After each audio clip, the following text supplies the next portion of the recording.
knowing and worked with a diabetes educator, basically the way they look at it, like managing in aged care, is free range, let them eat what they want, and we just control their blood sugar by insulin. So sliding scale or whatever it is, yet they don't understand that dementia is basically accumulation of, toxicity in the brain caused by sugar. Meg, how did you find carnivore? Well, it was a process of elimination, really. So I started I don't know if you remember the sugar movement from a long time ago. So I basically went and started the reducing sugar, added sugar, and then progressed to it's what is called a fat diet, which my really good friend is struggling with a very rare rheumatoid arthritis condition. So she started that, and I followed suit as support, and then my keto journey, and then ketovore, and then carnivore. But my symptoms of metabolic syndrome started when I was a young child, or 12, around about. My parents decided to go on the Pritikin diet. I'm not sure whether people are aware of what that is, but I actually did a Google search and went on YouTube and had a look at Mr. Pritikin or Dr. Pritikin, and it was pretty disturbing. I didn't, as a child, you don't realise what that stuff is about. And so my mum was trying to cure or maintain symptoms of autoimmune symptoms herself, psoriasis, extremely bad psoriasis. And my father was also having some health issues as well around cardiac stuff and cholesterol and all that. So my mum, being an old nurse, just went, right, we are all going to be vegetarian and we're all going on the Pritikin diet. So that's when my troubles started, basically. And so I went through puberty with cystic acne, hair loss, and a tummy which I could never get rid of. I was a very active kid, tennis player, and used to cycle everywhere around home. And then I ended up having a baby at 21, and I was still a vegetarian at that point, and the gynecologist said to me, basically, you need to eat meat because you are so anemic. And I ended up having all sorts of symptoms of metabolic syndrome really badly, and I ended up with preeclampsia, which turned into eclampsia. And I'm probably pretty lucky to be here, given that it went really, really pear-shaped, and ended up with postpartum hemorrhaging and all that sort of thing. And then with number 2 pregnancy, I ended up having, in between 2 and 3 pregnancies, I ended up having my gallbladder out. Still having, we're talking massive weight gain. So I went from 57 kilos to 100 kilos with my first, and most of that was fluid. And then fast forward to 37, and I had a real health crisis, and I had what they would now call fatty liver, but I also had an allergic reaction to contraceptive pill. And it was not the best time. But I remember saying to the gastroenterologist at the time, I said, do you think I should try and lose some weight? Because I was a whopping 135 kilos at that point. And then he said to me, basically, it was the least of my problems, because they had to get my ALT and AST liver enzymes down, which they did. They removed me from all medications, and I do believe that my diet, unfortunately, I went to Weight Watchers. I actually fondly call it Weightbridge, because the public shame of having to weigh yourself in front of everybody in a small country town is quite it's quite difficult. And so after that, I ended up at Fernwood because it was too hot to walk outside. So I went there and I ended up losing 65 kilos in 13 months. So I followed they were probably leading edge in those days because they very much curbed carb portions, and it was all portion controlled. It wasn't so much calories. It was more they went by that perception of, a fistful of rice or whatever was one carbohydrate. So it was like 7 carbohydrates for the day if you were highly active. And they also promoted protein as well. So that was really, really good. And given this is like 2007, I ended up becoming their nutrition coach because I'm probably up there with the weight loss. If you look at the first year of The Biggest Loser, I would have won the Biggest Loser because I think he lost something like 62 kilos and I lost 65, but under very different circumstances. So, and I managed to maintain that, and 13 months after I had lost all that weight, I started running. So I'm actually was an ultra marathoner. So did that for quite a few years, and my last ultra marathon was when I was 52, and I came fourth. So I'm pretty happy with that. But like everyone, you hit mental pause or menopause as we're meant to call it. And the spare tyre turned up, but also the anxiety and all the other stuff. So I basically during COVID took the bull by the horns and, thought, no, I need to do something about this because my mental state, because I'm a nurse by background and I was a nurse immuniser at the time. So you can only imagine what that was like, especially in a small GP clinic in Alex and Marysville. So I basically went through that rabbit hole, and I was in keto, and then I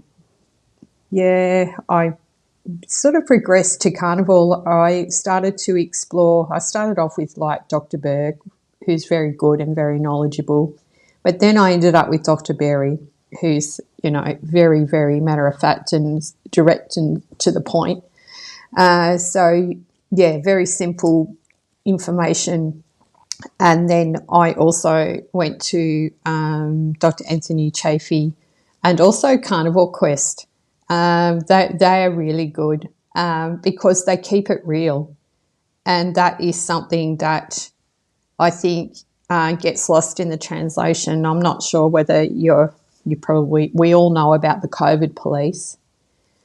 And, I started carnivore and I was still eating prawn crackle, God forbid. And I was also eating cabana and cheese.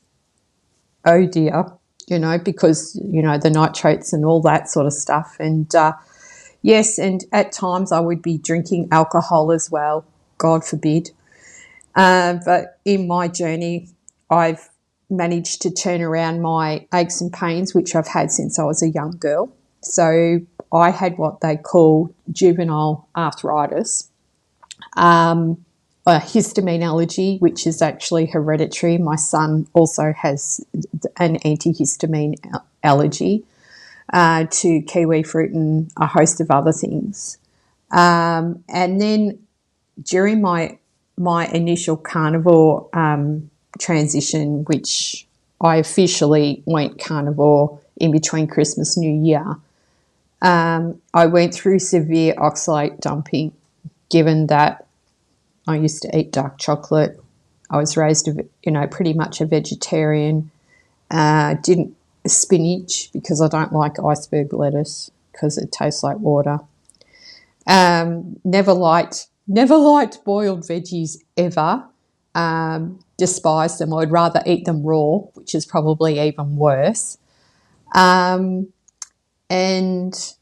yeah, it's been a very interesting journey, because also working in private practice and working with GPs and how they manage diabetes and how they manage it in aged care, I could go on for hours about how wrong all of that is. Because knowing and worked with a diabetes educator, basically the way they look at it, like managing in aged care, is free range, let them eat what they want, and we just control their blood sugar by insulin.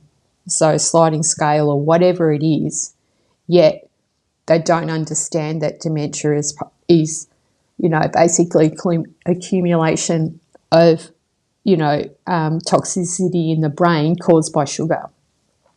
So yeah, it is amazing how it's really mismanaged. And like in my family as well, we have a history of type 2 diabetes, and I had a paternal grandfather that died of complications to type 2. And, that was also something during my fatty liver. They basically alluded to the fact that if I didn't watch myself, I would end up a type 2 diabetic. And that's what actually initially prompted me to actually do something about my weight, because inflammation, weight, it's just a cocktail of, and it can be disastrous, like, having to dress people's wounds because of diabetic ulcers and, and all the other things that happen. But people just, they don't get it. It's really scary to watch it unfold, and you're more or less sitting on your hands, and yeah, it's very frustrating. I've got to the point where I'm not nursing at this point because I need a break from COVID, but also I suppose I've had a bit of an identity crisis, because it's like, this isn't right, Also, I was studying naturopathy up to about October last year. And even in my studies, because I'm really conscious and very interested in nutrition, and I've always kept up with research and everything, because being a qualified, because I also have a qualification in health and fitness through my Fernwood days, and also nutrition, because to be a food coach at Fernwood, you needed to have that qualification. So I've maintained that all this time. So just to see, people, and they just don't understand. Unless you're desperate and you have got chronic disease, a lot of people will not actually do anything to change the situation. Also, given that I've actually lost probably around 14 kilos since Christmas, and a lot of that is inflammation, and it's around my tummy, and, I no longer have loose skin, thank God. But also I did fasting as well, because Dr. Jason Fung actually makes some really good sense, it makes a lot of sense around fat and how it works. And the fact is, if you fast and you've got extra body fat, your body will actually use that fat to run, basically. So that is so that was my my secret weapon, pretty much. And as we know, that once we become fat adapted on carnivore, you're not as hungry. So even when I'm doing physical exercise, because the job I have now is quite physical, and also being physically active, I find I don't need to refuel or anything like that. I just run on whatever I have in the tank, basically. I just need to remember to eat. I also follow Kelly Hogan as well. So she talks a lot about the TDEE. So that's not so much to track your calories, it's more about tracking how much protein and how much fat you're actually getting in.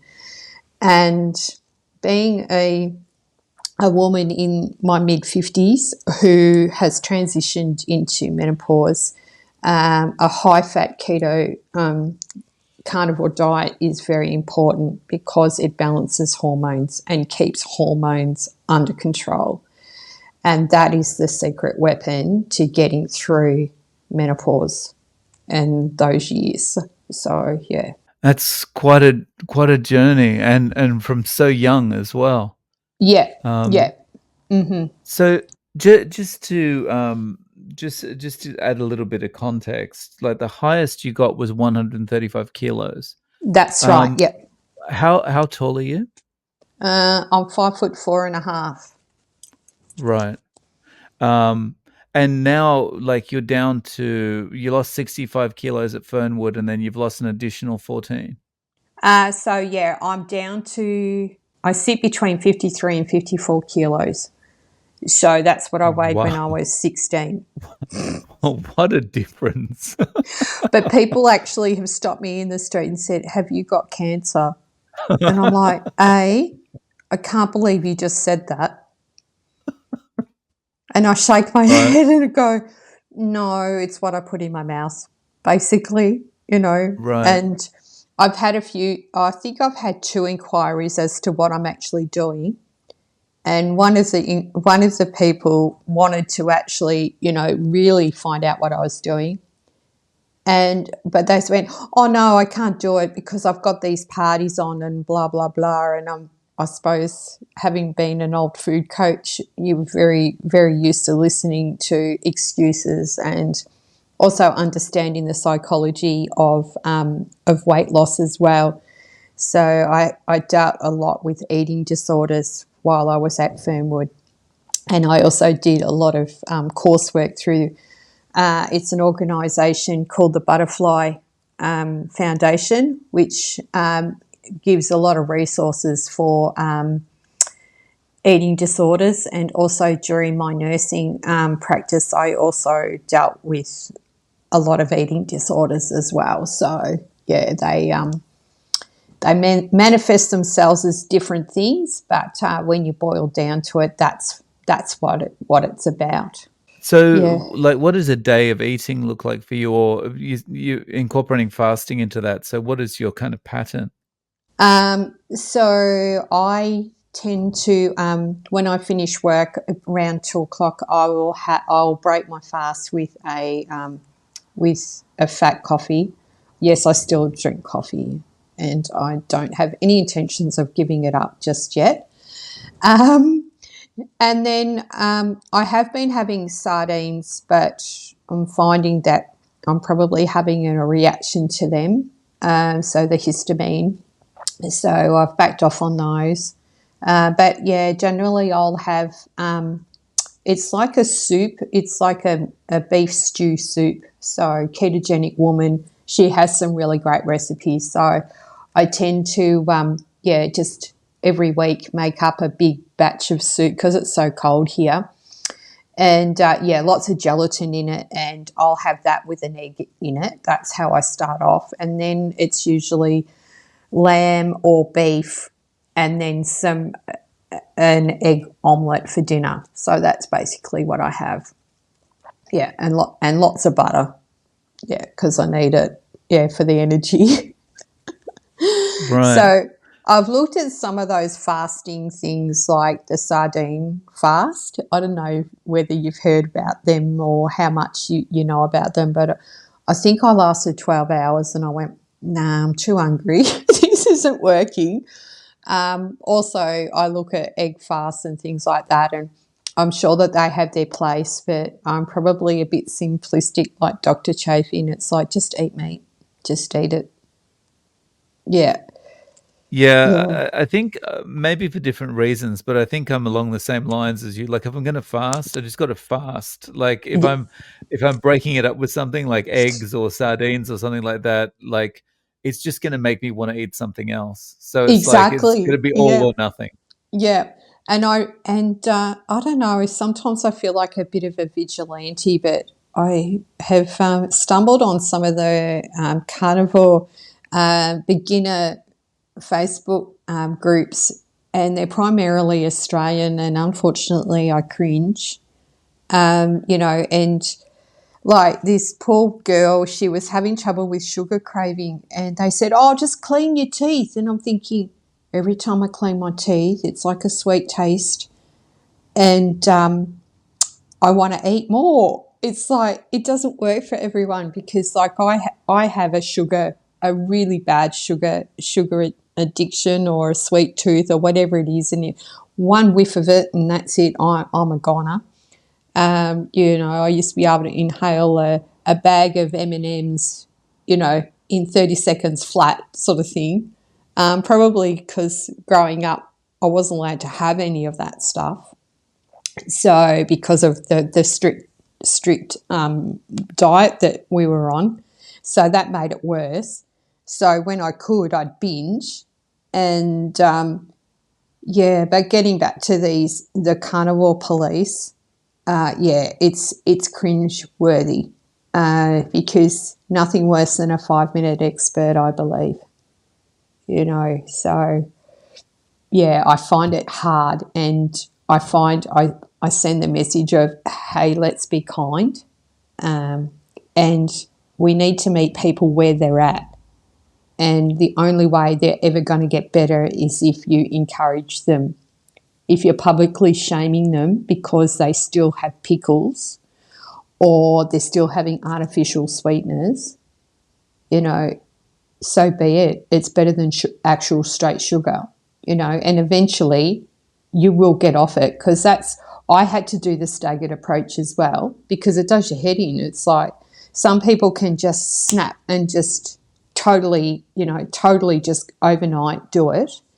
But for me, I was dealing with oxalate dumping and, diarrhea like there was no tomorrow. Sorry, Dave, about the, ex nurse thing. But yeah, I had to pick my battles wisely. So it's like this month I'm doing this. And then eventually the last thing that I gave up was actual artificial sweeteners. And by the time I got to that point, I was fine. I just, well, okay, I've given up everything else that's not doing me any good. So yeah, so that was my last ditch effort. And yeah, so I've been fine ever since. But I really do believe that if you keep your fats up and keep your food up, you're fine. Your meat, yeah. Eventually, your sense of taste changes, and you can start to address the addictive personality. Because we all have our thing, and we all have our reasons why we're addicted to things, and it comes down to the psychology of what that's about. Is it from trauma? Is it from, just life? Yeah. So people Yeah. eat their emotions, all those things. So it's Mm, about, you just need to, yeah, have a strategic plan and just one thing at a time for some people. And yeah. and it's so important to have the support, though. Some people are so righteous. Like I got into trouble because I had bacon and it's got nitrates in it, and I'm like, for God's sake, it's bacon. It's better than the alternative, isn't it? And I'm thinking, I'm not on a Lion diet page, am I? Sort of Yeah. thing. And I'm like, no, I'm not. It's beginners, so that's okay, Yeah. sort of thing. The dogma can get pretty severe sometimes. It's like, someone making a mistake. Like someone says, I don't eat any sugar. And then someone's like typing, but you had one M&M in 2003. You're not really anti-sugar or something. It's like, can we just like relax a little bit? Yeah, it's we're all almost, we're all trying to go the same direction, you know. it's like, people pick on the vegans, being neurotic. What about the meat based, they're neurotic too. So how about we just sit in the middle? So I haven't been raised basically a vegetarian, but also because I've got a lactose allergy, I never had a lot of dairy either. So I was pretty much a vegan, except I had eggs. Yeah, so that's probably what I did have was eggs. But everything else was totally vegetarian. And, I could have, jumped up and down and carried on, yeah, especially being a young mum, like pregnant and in a lot of trouble with preeclampsia, and just said, no, I'm not going to eat, I'm not going to eat meat because I'm a vegetarian, sort of thing. I just did what I needed to do. And for my health and for the health of my child as well. And it's the same with everyone, what is your best, health outcome going to look like? So you just need to make the steps in order to do the best you can. And yeah, kindness goes a long way. And kindness to yourself, I believe. Yeah, be kind to Mm, yourself. And yeah, just start where you can, and just it's one step at a time. Yeah. yeah. Yeah, I think that's really important because, as a sugar addict and everything else addict myself, I know what Mm, can happen when you kind of fall off the wagon and you're not kind to yourself, you just beat yourself up. And that doesn't mm, make things any better, right? That makes things no. significantly worse because you're Mm, by beating yourself up, you're actually talking yourself into not trying again. yeah. Yeah. And one thing I noticed with the alcohol as well, Dave, because I went no sugar. So I was having like sugar free alcohol. And once I gave up the artificial sweeteners, I mean, I gave up the alcohol first, but once I gave up the artificial sweeteners, I socially had a vodka and soda, and I found myself, I had a drink, and it was not even a full shot or anything like that. And I had no desire whatsoever to have another one. So that said to me, you are just a sugar fiend, Meg. And that's all there is to it. You are just, yeah, keep me away from the sugar and I'm good. Yeah. So, yeah. Yeah, I think um, certainly from what I've found, I can't remember what movie this is, but I'm going to say it was Gremlins, right? There's a movie where there's like gremlin-like creatures where, one of them gets pushed into a suitcase or something, and it's like really hard to get the suitcase closed, but eventually you get the suitcase closed. And addiction is a little bit like that, right? You've got Mm, the gremlin that's always there, but you mm, can get it to the point where you've got the suitcase closed and it's at bay, it stays there and it's not bothering mm, you, right? But then yeah. it doesn't take much to just open that case again and the gremlin come back out. Mm, You can get yeah. over it, but it's easy to go backwards. Yeah, definitely. Like I get my morning coffee. Yes, I drink coffee and I like it and I will continue to drink coffee from a bakery every morning. So I go in there and I smell bread and, all those things. And yeah, I just get my coffee and I'm fine. Also, I have a son who's qualified as a chef, a la carte chef, and I've got another son who's a pastry chef baker. So, and I taught them all how to cook. So I'm a half decent cook as well. And, I don't miss it. I'm an empty nester now. So, but yeah, I enjoy cooking meat and beef jerky is my new thing. Because you look at what's in beef jerky and there's a lot of sugar and, all these other preservatives, which I know, given that I'm highly sensitive to histamines and the like, that is possibly not where I need to, I should not be trying to eat that sort of thing. And I find the more I travel on carnivore, the more sensitive I've become. So it's not worth the aggravation. It's not worth the stomach pain and the discomfort. So that is a real deterrent to me. Is that physically I get a lot of pain. So before I went complete carnivore and I went off like my dark chocolate and other little things that I still had when I was a ketovore, I still had the aches and pains. And, last winter was quite debilitating for me. But this winter it's been very different. So I've been highly active and working, working a lot because of the demands of what I do. And I find that I don't get as much pain as I ever used to. So it's improving, though I have probably had 2 cycles of oxalate dumping since that initial one in January, February. But they haven't lasted as long and not as severe. Also, mental health-wise, during COVID, like a lot of people, frontline health worker, anxiety, I found myself for the first time having to go on some antidepressants, basically for anxiety, but because of the nature of what's going on. But I've actually been able to get off that as well, so that medication. So I'm really proud of the fact that I was able to wean myself off it.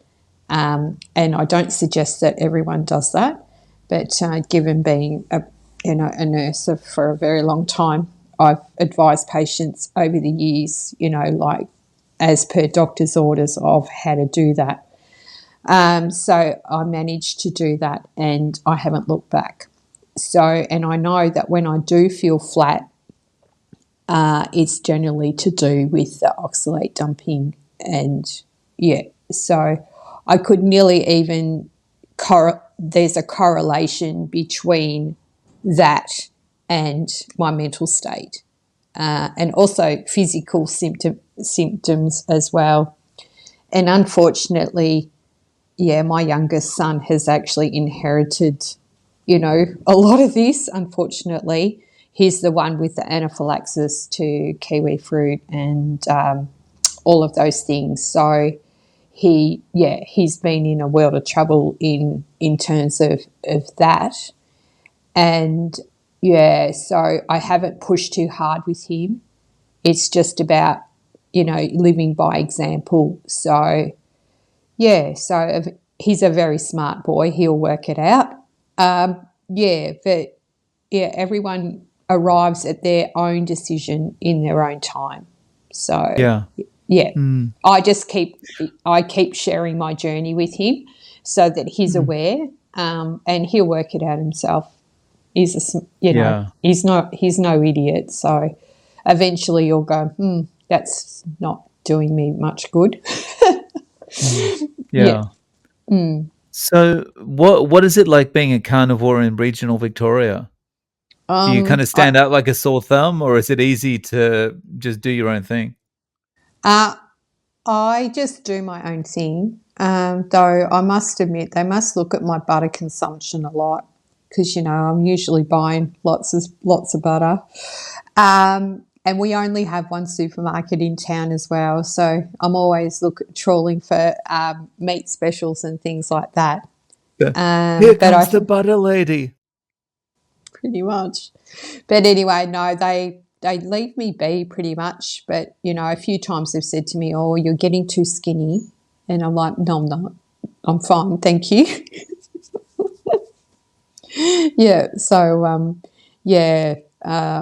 I don't really draw that much. Well, I don't believe anyway. I don't really listen to them anyway. I just do my own thing. So this is it for you? There's no going back now?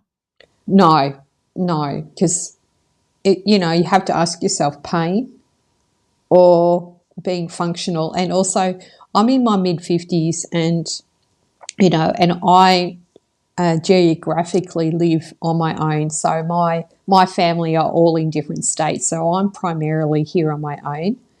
And, you've got to look after yourself. because no one else will, this sort of thing.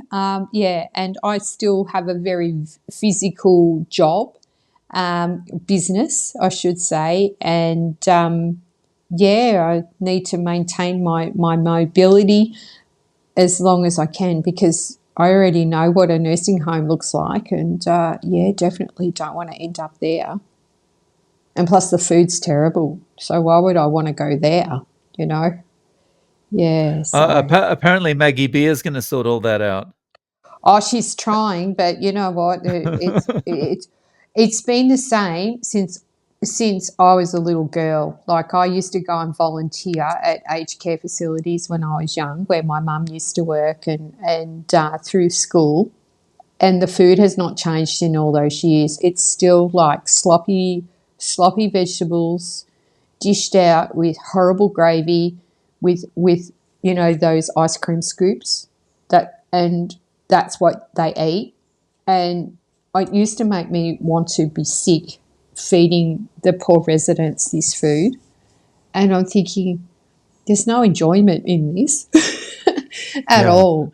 Yeah, And they're so getting and they're getting, like, lemonade and cola and stuff like that with their lunches as well, right? that's right. And diabetics, well, Yeah. back That's when I that trained, why we are they used all to have a getting diabetes and Alzheimer's? I can't understand it. yeah.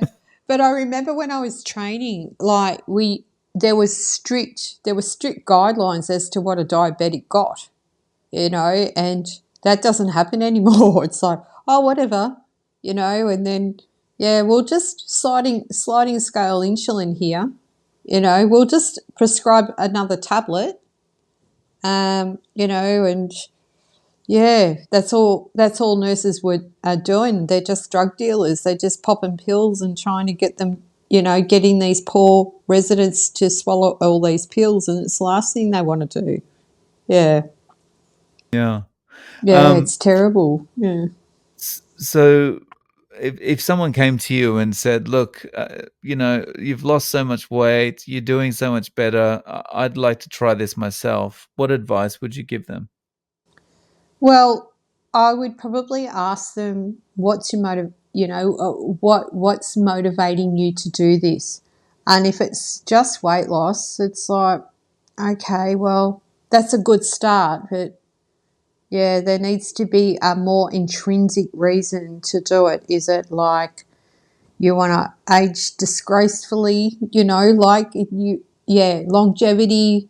What is it? Is there underlying health conditions? Yeah, and also to start slowly. But there's so many people out there, all they're motivated is what that number on the scale. And I'd be, yeah, I'd be thinking more about my HbA1c, my insulin sensitivity, because if they can balance their insulin, they will actually, if you look at health prevention, it will actually prevent a lot of problems later on. Because when I was studying nursing, I remember I had to do an assessment on childhood diabetes. And this was like over 20 years ago. I was doing this study, this assessment, and they were talking about Maoris and Aboriginals. So I had to go into all that data, but also, the fact that if they haven't, if they're basically carrying weight by the time they're 7, the likelihood of them, this is even Australian, Anglo-Saxon, it was an Australian study. If they're carrying weight by the time that they're age 7, they could actually be diabetics by the time they were 18. But the stats are actually worse now than what they were all that time ago. So, yeah, childhood obesity is just, it's scary because it is generated from insulin resistance most of the time, and that's to do with the diet. Yeah, so, and when I first was educated on that, that's when I looked at my own kids and went, we better do something about that because, you don't want that.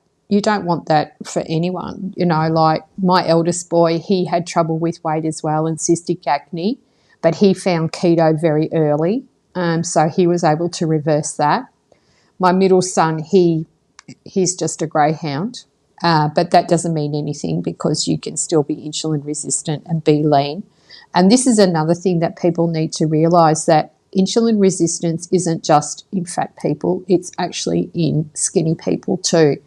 And if they tip over to type 2 diabetes, they're more likely to be on insulin before someone who's carrying a lot of weight.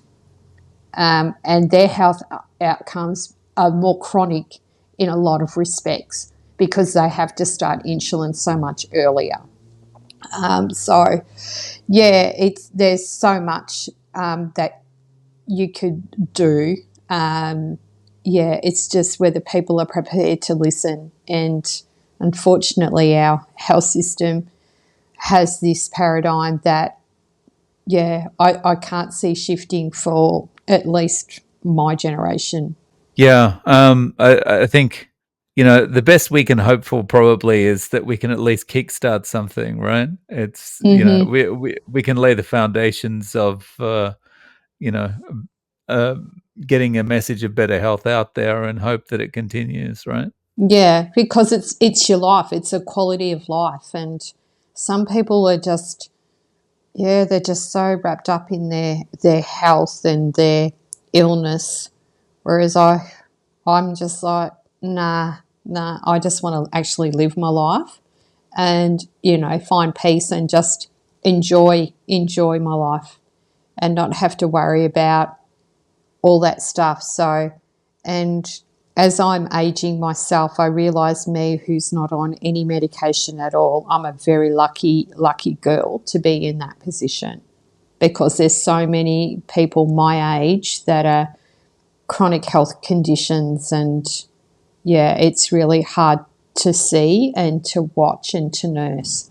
So, Meg, is there a way that people can reach out to you? Do you have any social media or anything? I do, but I'm not really that out there when it comes to the carnivore message. And I'm not really sure why, but I just haven't. I suppose I've just been, yeah, just engaging in my own journey. But I am a qualified coach, health and fitness person, food coach. So if someone or someone like in a similar situation to me would like to reach out and have a bit of food, a bit of moral support or some formal food coaching, my email, which you have. So you're happy to link that. I am on Facebook as well or Instagram, but generally Facebook, which is my name, Meg Dunn. But generally speaking, if they want to email me, that's great. So yeah, they also get that added dynamic of a nurse as well. So Yeah, so I'll link to those below. Meg, thanks for mm. coming on and sharing your story today. I really appreciate your time. I hope I didn't ramble too much, Dave. Yeah, but once I get going, I'm pretty much an introvert. But once I start chatting, that's it. You can't shut me up. No, that was perfect.